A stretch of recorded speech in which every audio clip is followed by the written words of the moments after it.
encourages you to reduce your footprint. According to the UN Food and Agricultural Organization known as the FAO, every year 1.3 billion tons of food is wasted. This is equivalent to the same amount produced in the whole of sub-Saharan Africa. Coastal, and as it stands, at the same time, 1 in every 7 people in the world go to bed hungry, and more than 20,000 children under the age of 5 die daily from hunger.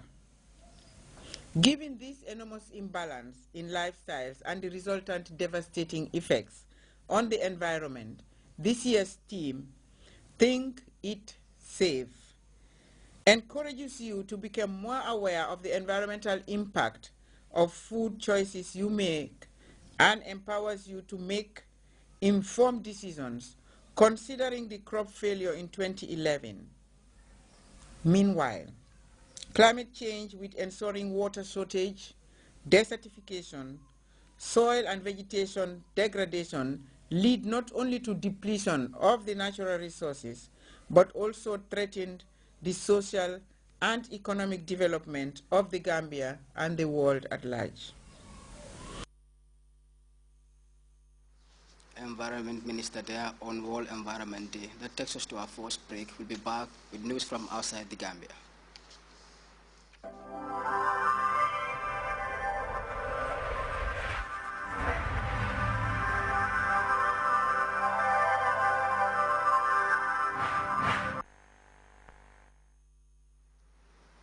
Welcome back.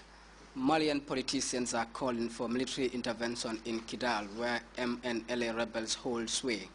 The Islamist rebels, according to residents, are violent against black people in the community after a series of attacks which led to thousands fleeing to Gao.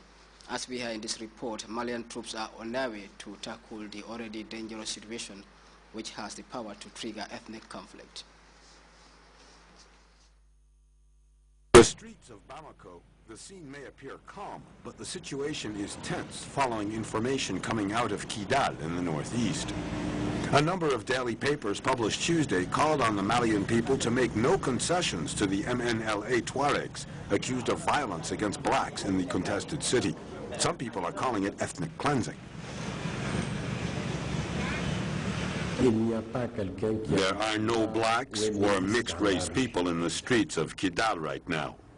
People are staying home, and according to our information, some people left the city at night on foot to look for trucks to take them to Gao.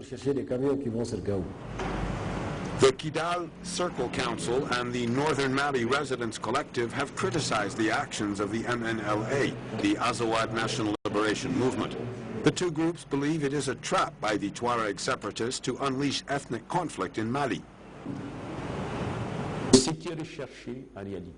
What they are really looking for is to drag the people from other cities in Mali to go looking for reprisals and settling of accounts. We must above all avoid falling into this trap.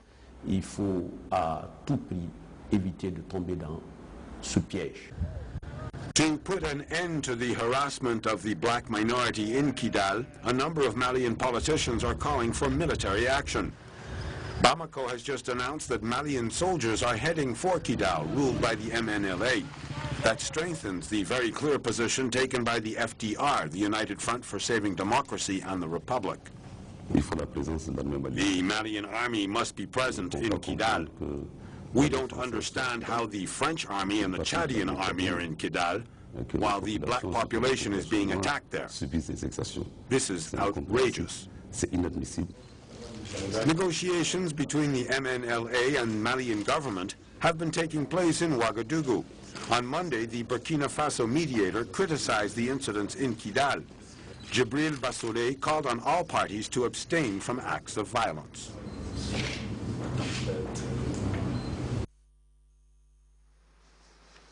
Guinea's Prime Minister has begun talks with opposition leaders after his opponents laid down demands ahead of the legislative elections set for June 30th, and troops from Sierra Leone have left for Mogadishu to join African Union forces in their fight against insurgents. For more on these and other stories, we turn to this African News Roundup.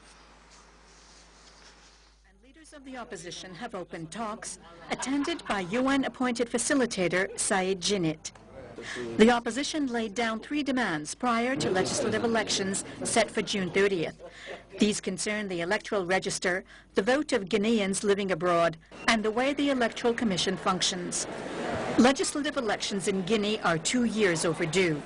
Recent demonstrations calling for free elections all degenerated into violence.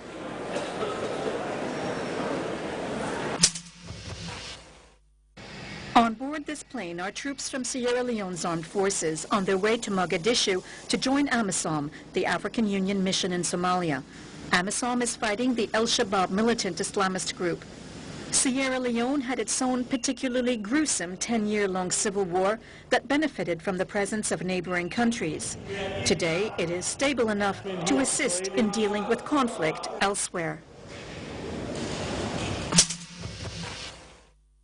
Vehicles carrying arms and cases of ammunition were intercepted on the Chadian border with the Central African Republic. They were handed to the Central African authorities at a ceremony in Bangui, attended by the Chadian ambassador and the head of the Central African Republic's interim government. The intervention was partly to show the efficiency of cross-border patrols, which were reinforced since President Bozizé was ousted. Oscar Pistorius made a brief appearance in a South African court on Tuesday for the first time since being released on bail. The court postponed the pre-trial hearing to August 19 to allow police to wrap up their probe into his shooting of his girlfriend. Pistorius, a Paralympian champion, will remain free on bail till then. In a macabre coincidence, his next court appearance will fall on the same day that his slain lover would have turned 30. A suicide bomber has killed 2 foreign soldiers and 10 children who were heading home after school in Afghanistan. The attack targeted NATO and Afghan forces. Syria's civil war is more than 2 years old, with reports pegging the number of dead at some 80,000. But more worrying for the region is still the spillovers of the conflict. Lebanon has felt much of that threat, and as we hear in this report, the latest casualties included 6 people. Killed 2 foreign soldiers and 10 children who were heading home after school in eastern Afghanistan Monday. 1 policeman was also killed and 15 other children were wounded in the attack, which targeted NATO and Afghan forces in Paktia province. The attack came hours after a roadside bomb killed 7 members of a family in Lagman province, also in eastern Afghanistan.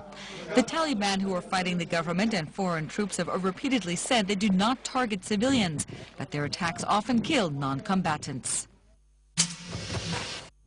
Fears are mounting of the Syrian conflict spilling over into neighboring countries like Lebanon, where 6 people were killed and 38 wounded in 24 hours in the second biggest city, Tripoli, during clashes between pro- and anti-Bashir al-Assad Alawite and Sunni residents. These latest confrontations occurred after a brief lull in the violence between the 2 sides. A flare-up last month left 31 people dead and more than 200 wounded. More than 60 countries signed a landmark conventional weapons trade treaty Monday, but the United States held back from joining the first wave of signatories. Russia and China are not expected to sign anytime soon. The UN-brokered treaty is the first covering arms of any kind for more than a decade. The goal is to bring transparency and human rights protection into the often dubious $85 billion a year global trade. 50 ratifications are needed for the treaty to come into force.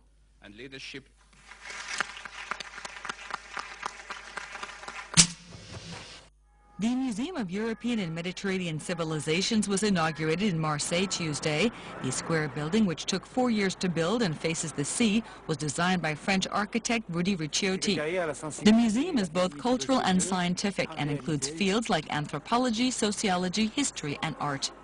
It will provide a platform for the plurality of civilizations that make up the Mediterranean world from prehistory to today. The new museum opens to the public on June 7th and hopes to attract over 300,000 visitors per year.